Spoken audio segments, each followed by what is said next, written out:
સફળ વ્યક્તિ એવું જ આપણે ઘણીવાર શબ્દ વાપરતા હોઈએ છીએ, પણ હવે સફળતા એટલે કેવું કે દિયા એટલે કેવું દેવું. આપણે કોક લોકોને આપણે આપીને એનું નામ કહેવાય કે દિયા. તો આપણે કેવી આપણી સંસ્કૃતિમાં દેવાની ભાવના છે. તે મીન્સ કે આપણી સંસ્કૃતિ દેવાવાળી છે કે લેવાવાળી નથી.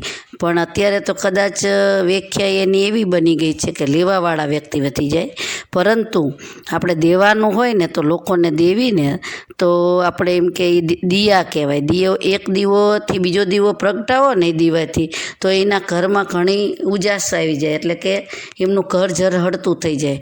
ધારો કે નાની એવી મોટી તકલીફમાં આપણે નાની એવી એમને મદદ કરી દેવી ને તો એમને તો એવું જ લાગે કે અમને તો ભગવાન મળી ગયા. એટલે કોઈની તકલીફમાં આપણે જરાક સપોર્ટ આપી દેવી ને તો મીન્સ કે આપણે દિયા એટલે દેવાનું આપણી જે સંસ્કૃતિ છે ને એનું સહી અમલ થતો હોય છે. એટલે આપણે દેવાની ભાવના છે. એટલે આપણે લોકોને મદદરૂપ થઈને તો નથી કહેતા દેશ દુનિયામાં એનેથી આપણી આમ જ્યોત પ્રગટી હોય ને એ પ્રકારનું એમનું જીવન આખું પ્રગટ થઈ જાય.